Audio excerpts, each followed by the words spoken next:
Greetings to all of you once again. Part of the work we do this week is to discuss the fight in the mountains that the partisans had in the first 10 years or so after the communists took over Romania. And I have sent you some articles written by Ioana Hașu, who is a Romanian historian and who also has family members who fought in the in the mountains, who were part of the resistance. Her grandfather and also her grandfather's brother were in the group of the partisans that we concentrate on. And what I will do today, I will say a few general words about what this movement meant and how it was conceived and how it started and how it actually ended. So the movement in the mountains, in the Făgăraș Mountains, was not the only one in Romania. There were actually several pockets of partisans who started to fight against the communist regime. When I say fight, is almost well, we have to figure out what we mean by fighting, because they were not fighting against the communist troops as you would imagine in a war, but rather they had a guerrilla fight. They left their homes because they perceived they had no other choice. The only other choice was to be taken from their homes, thrown into prisons, and possibly murdered. So what they did, they took, they went into the mountains, they hid in the mountains. They still had guns from World War II, some of them, because it was immediately after World War II, and they were, in fact, many of them had been fighting in the war as soldiers. And they were most of the time trying to hide away from the Securitate forces, from the secret police forces, and from time to time they were engaging those forces, but they were within their own land, so to say, in the sense in which they knew those mountains. So the resistance movement was fairly long, almost 10 years, I think. In the Făgăraș Mountains, the groups we're concentrating on, it was amongst the longest, but all throughout the mountains that are found in Romania, there were several pockets of these fighters. And for them, they did not fight in order to win the war against communism. They knew they didn't have the force to do so, but they also had, and you can see that in the testament that I copied in your PowerPoint, they had the idea that this fight would provide some sort of hope for the people who were waiting to be saved, to get rid of the communist forces. In fact, I may have mentioned this to you before or not, but you know, even when I grew up, if somebody wanted to say that something will never happen, for example, they would be saying the Americans will be coming. And they may sound strange for you, of course, but what the meaning was there was an expectation for something that would never take place. In the beginning of immediately after World War II, so late 40s, beginning of 50s, people were still waiting for the Americans to come to save them from the communists, from the Russians. This was not. So, for example, you know, there was there was something in Romanian I'm trying to translate. The partisans are fighting until the Americans are coming, or something like that. The idea was that the Western forces would not allow Eastern Europe to be overcome by the Soviet forces from the Soviet Russia. This expectation, of course, was naive in many ways, because you could not expect to have another war now fighting against the other atrocity of the 20th century, communism. Immediately after World War II, most countries were spent. They had no longer strength to fight, of course, and there was an agreement, in fact, between the Western powers and the Soviet Union, who somehow divided spheres of influence in Europe. And that's how you have Eastern Europe, who had been communist for 40 years or so, until 1989, when the communist regime fell, and the Western Europe, in which you had democracies. So, I already mentioned though that there was this expectation that the Americans would be coming and they would save the people from the communists, and that was not, the expectation was not unsupported, so to say. Even if it was naive, as I mentioned, it was not unsupported. And there were troops, including Romanian troops, who were prepared in France under American leadership uh, for a possible invasion of Romania from the Western countries so that they would get rid of the communists. And I will mention one of the story. Before that, since you have those pictures, you have on slide 3 some pictures, and you probably see there is an arrow that shows a cave. That's where a group of other partisans on the south side of the mountains lived. The lady you see is Maria Plop and her daughter Ioana, and then on slide 4 you see the same, there's another lady playing the violin. This is a little child that you see on slide 3. Her father, she was born into the cave.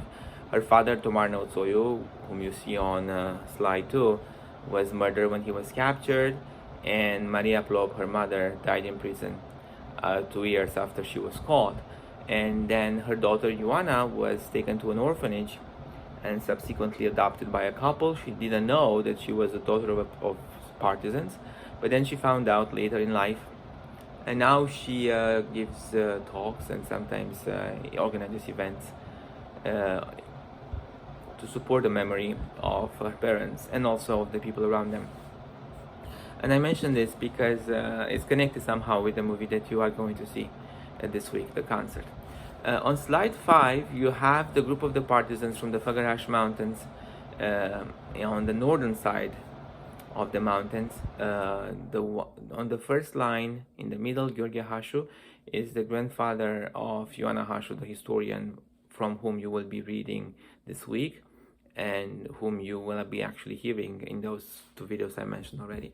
But the stories I want to concentrate on is the story of Sabin Mare, because Sabin Mare was an officer from the Royal Army prior to the coming of the communist. Romania was a kingdom, and he fell in love with Eva Embasher, a lady from the same town, Făgăraș, but her father was not willing to allow her to marry him. It's a love story.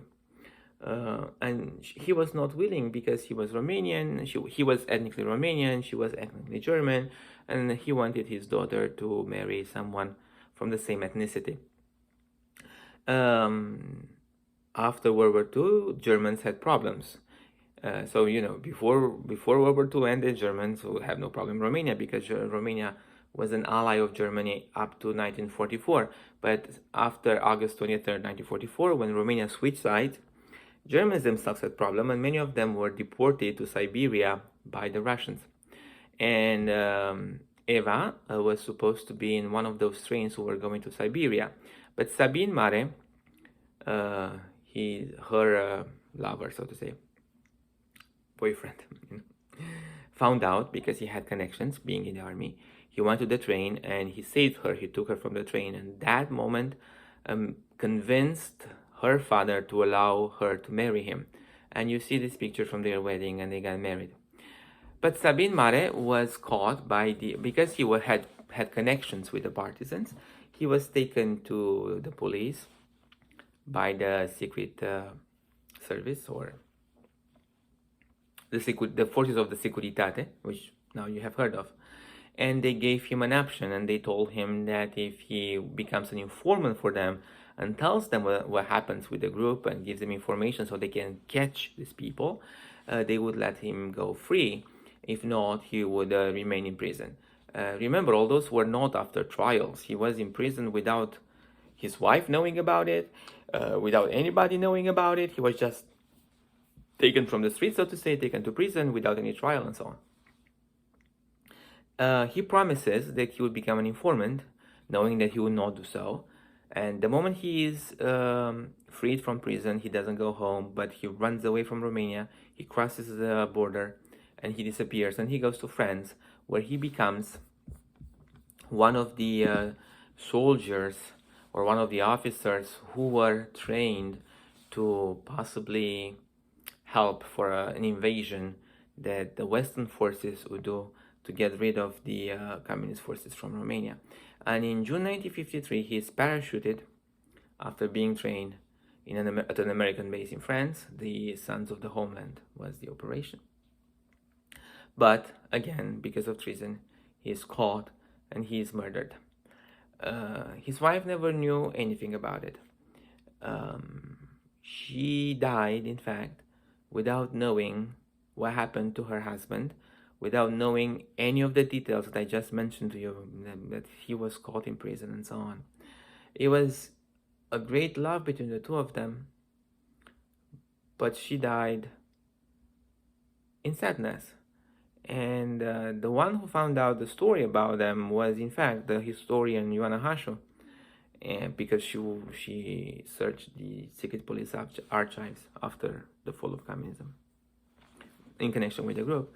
And she, in fact, told their son, Octavian is his name, about their story. And Octavian, the son of Sabin Mare, was the first one who found out how his father died and what he actually did. He ran away from Romania. He did not go home, not because he did not love his wife, but because he knew that going back home would place her and his son and their son in danger. He never communicated with her precisely because of that. She wrote numerous letters to their family to find out what happened to him, if anybody knew anything about him. And nobody knew anything because he kept his silence in order to avoid to place more blame on his family. So this is a love story that ended tragically, but a love story that shows, on the one hand, the character of these people who were fighting against communism, and on the other hand, the trauma and the suffering that the regime can bring upon people as long as they perceive, or as long as they act as if the personhood and the life of these people does not matter. You have The Will of the Partisans. I will not read it, but I will emphasize the fact that even they talk about some sort of constellations. We talk about constellations in class. That we matter as much as we acknowledge the fact that we are connected with others, that we are not alone in this world. And I will say something that may sound strange, but each one of you somehow will remain in me. And I'm guessing that for the good or for the bad, I will remain somehow in your life because I have been a part of them for a few moments, part of these lives. It's not in any kind of, you don't have to think, oh, it's so important, oh, you are in my heart, or things like that. But rather we influence each other, and this brings upon us tremendous responsibility. Because I am responsible for your world. And, I think I mentioned this before, but there is one thing I do not know. And the one thing I do not know is how it is to be in a world in which Tavi is present. I am present. I've never been my own husband. I've never been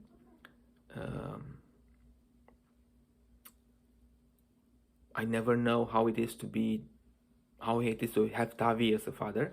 I never know how it is to have Tavi as a son.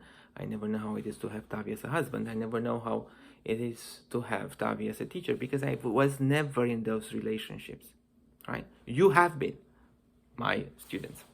My wife has been Tavi's wife, so she knows how it is to have Tavi as a husband. My son knows how it is to have Tavi as a father. I don't. So I have a responsibility for that. And I'm guessing all these people bring this idea forward. We are connected as human beings, as persons. And that gives us responsibility. But it's not a responsibility that diminishes us, that puts us down. But it's rather a responsibility that reminds us of the fact that we are not complete without acknowledging our own importance in the life of others and the fact that we cannot be us without them. May all of you be well.